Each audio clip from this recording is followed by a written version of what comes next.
It was the first home of the Blue Jays, where people from all over Ontario would shiver in the stands, where seagulls ruled the roost, where Michael Jackson, U2, The Who, and even Hulk Hogan performed.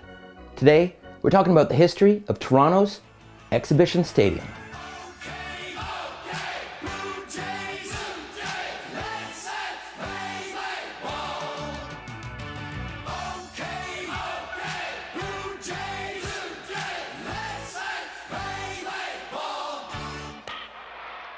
Many of you will remember it as where you saw the Blue Jays first, where you saw mammoth bands, where you got into trouble, or where you freezed your butt off.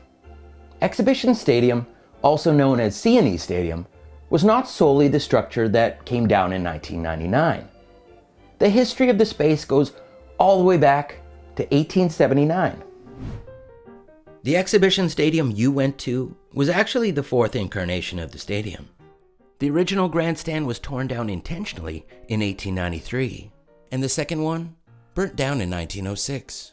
The space was used almost exclusively during the C&E, the Canadian National Exhibition, featuring horse races, motorcycle races, running races, and a continuous stream of performances. The second incarnation was quickly rebuilt in 1907. As you can see from these photos, it wasn't exactly luxurious, but it was a main part of the C&E. In 1947, the structure burned down again, but this time the city built it to last. The concrete structure was built in 1948 and, as you can see, stood there until the last days in 1999. The $3 million investment seated over 20,000 spectators, making it at the time the largest event space in the city. Here is an aerial shot of the C&E Grandstand in 1947 as it was being rebuilt. By 1959, the CFL's Toronto Argonauts moved from Varsity Stadium to the decade-old C&E Grandstand. It added an extra 13,000 fans and cost $650,000, and would be christened by a game between the Argonauts and the NFL team, the Chicago Cardinals. Now, the Arizona Cardinals. Back near the 13. Cut down there by in the first quarter at C&E Stadium.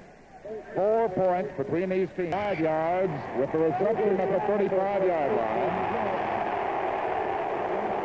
Alan Smith and Marvin Lester having a little... Now let me briefly digress. If you like this video or simply want to learn more about Toronto history, please make sure to subscribe to the channel, give it a like, comment in the comment section below, and share it. The poor shape of the field itself led to the laying of AstroTurf in 1972. This would lay the groundwork for a significant retooling of the stadium. By the early 70s, Toronto had been without a professional baseball team for more than 5 years. The AAA Maple Leafs departing in 1967. The effort to acquire a major league team, something which had been attempted for decades, was now in sight. Make sure to check out our other video on the history of Maple Leaf Stadium. Link below. In 1974, $17.5 million was put into the C&E Stadium to convert it, sort of, to also fit a baseball field. This worked, and the Toronto Blue Jays were born on a cold, miserable, and snow-covered day at Exhibition Stadium on April 7th, 1977, against the White Sox. The first pitch in Blue Jay history.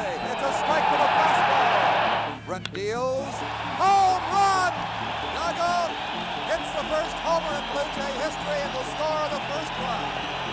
The Jays went on to win this historic game 9-5, but they lost 107 of their next 160. The losingest club in all of Major League Baseball.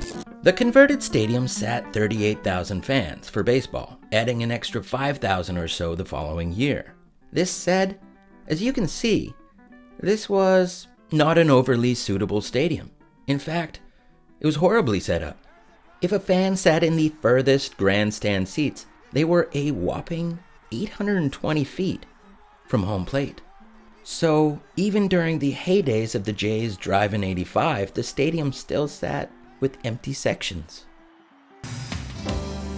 And who could forget one of Exhibition Stadium's most curious features? Suffice it to say, if you were sitting out in left field, you were out in left field. Well, we came 500 miles to see this. Blue Jays. Choice seats or no, every seat was... The Blue Jays president Paul Beeston once said, "Exhibition Stadium wasn't just the worst stadium in baseball, it was the worst stadium in sports." A quick aerial look at it can show you why, but its limitations weren't just the layout. They were also the placement. Sitting just off Lake Ontario led to some uncomfortable fans.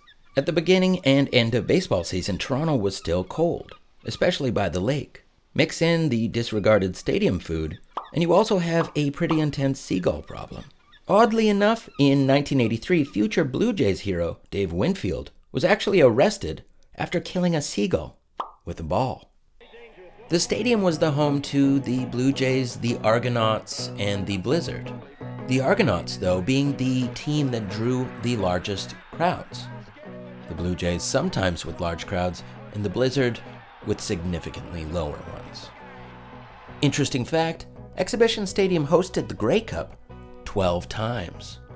Here is another aerial look, as it was being renovated in 1947, as it was in 1985, and 1989. Exhibition Stadium, though, did far more than just baseball. Some of the most iconic Toronto concerts of all time happened there. The Who, Pink Floyd, Van Halen, the Jacksons, U2, the Police, and hundreds of others. And from the street, that's all you could see. Tonight only, Michael Jackson. The human eye couldn't see the teensy letters above the name which said, "The Schmenges Salute." Only a fly on the marquee could read that.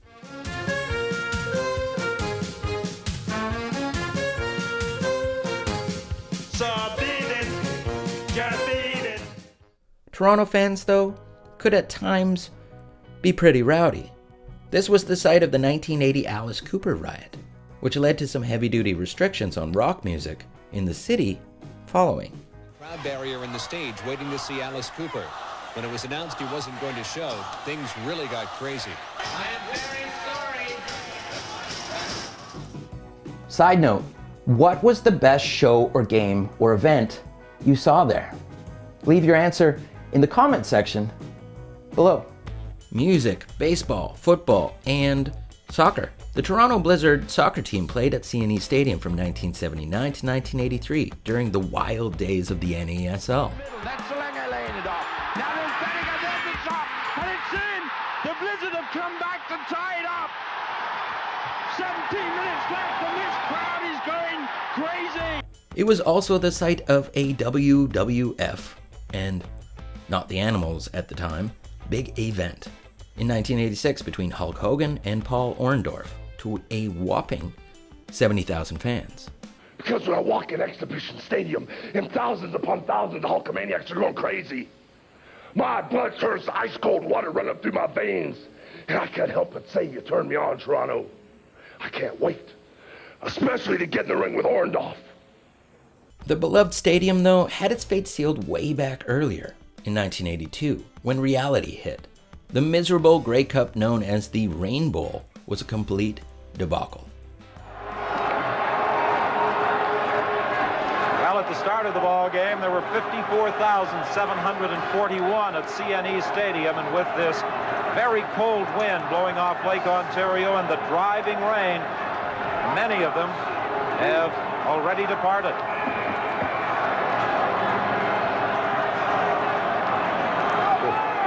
The following day, protests broke out at City Hall, chanting, "We want a dome! We want a dome!"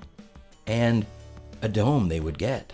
In 1984, CN agreed to donate 7 acres at the base of the CN Tower, and in June of 1989, the sometimes beloved Sky Dome was opened.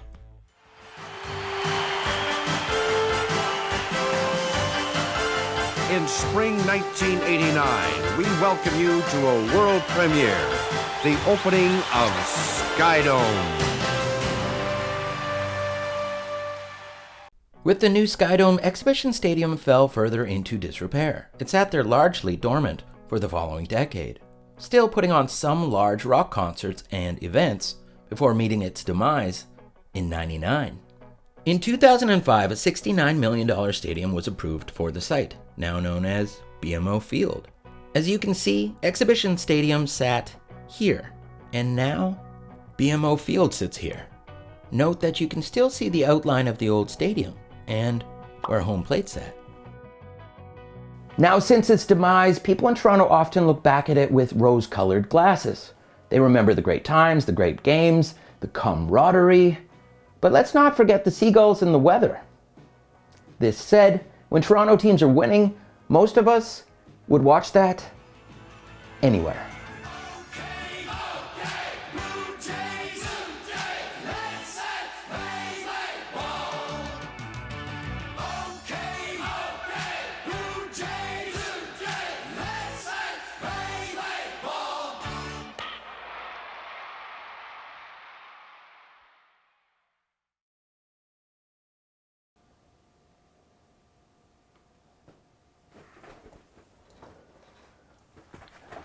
Now, I was trying to figure out which...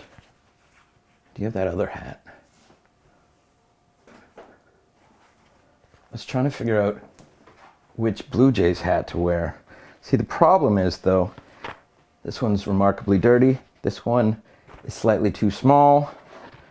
This one is about the Toronto Maple Leafs, who folded in 1967. So I went with this one. It's not as formal as I normally look, but I wanted to show people that I'm so sporty. Which I am, sometimes. Was that okay?